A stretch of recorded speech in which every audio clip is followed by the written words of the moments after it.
Welcome back. You're watching Overdrive. It's time now for us to take your queries on Autoselector. Bert joins us as always. Hi Bert, our first question comes in to us from Kalyan. Now Kalyan wants to buy himself a hatchback. His budget is about 7 lakh rupees. He drives about 20 kilometers a day with an occasional highway run. Should he opt for a diesel or a petrol hatch? He shortlisted the Tata Indica Vista and he loves the fact that the car is spacious. His requirements are fuel economy, easy maintenance, comfort and ergonomics. He also wants ample leg room as he will have his family with him on long drives. What are his petrol options? He plans to keep the car for the next 5 years. Really worth buying a diesel car? Okay, in another day and age, I would probably have told you to go in for the petrol because your running is so low, 20 kilometers a day. Well, it really isn't much. But given the current fuel prices, diesel still is where you ought to be looking for, an option that you should be looking for. The Indica Vista, well, on all counts, well, you got it right. It is a fairly spacious car, probably the most spacious in that segment. It is also a fairly comfortable car with great visibility all around, great space inside the cabin, great comfort, creature comforts and features and all of that. However, there are two issues with the car, reliability and longevity. We're not very sure how long will that Indica hold its value for. How long will it feel fresh and new and nice to own and to drive. Those are the only two concerns that we have with the Indica Vista. On every other count, including the fuel efficiency and performance, the Vista, well, is a very accomplished hatchback. Your petrol options, if you had to go in for something, would definitely be the Swift. That's the best petrol hatchback you have in the segment today, and it's the only car you should actually look out for.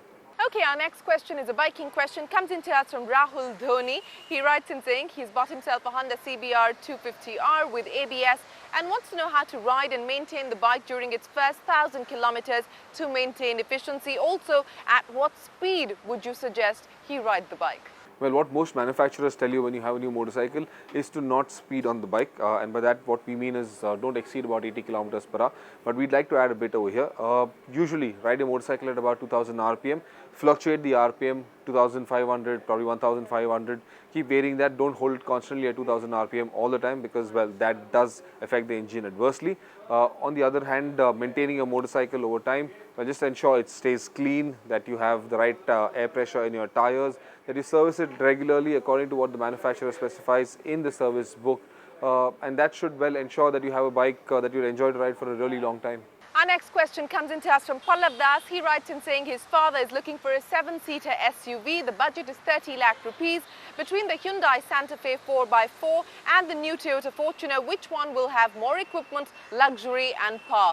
And if it's not these two, what would you suggest? Well, we've done this test recently, just a few months ago.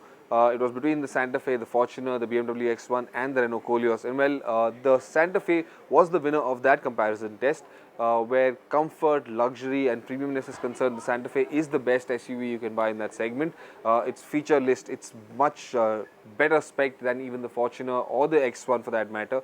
And of course, since you're going to be driving it most of the time in the city, I presume, it is the most comfortable where ride quality and handling and dynamics are concerned. Our final question comes into us from Shreyas Krishna. He wants to purchase a scooter for his daily commute. His monthly running is about 500 kilometers.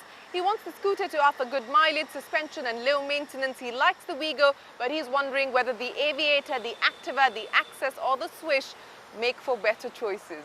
Shrey, I know where you're coming from with the Wigo. It is a fairly nice scooter to ride, especially because it's got such a motorcycle-like feel thanks to those large wheels and tires. But we've recently done this comparison test between all the step-throughs, all the scooters in that segment, and well, we've come up with the result that the Swish is the best overall.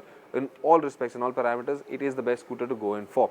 However, very soon you're also going to have the Rodeo, the new Rodeo coming out in the market, and that is something that you need to take into consideration as well. We haven't tested it exhaustively as yet. It's going to happen pretty soon, but I think you should just hold on for a little while to see just how that scooter pans out as well. If not, the Swish is your answer. Well, with that, it is time for us to wrap up Autoselector for this week. Remember, if you have a question, Bert has the answer. Send us your emails to helpdesk@overdrive.co.in. With that, it's time for us to take a spin around the world of auto and tell you what made news this week.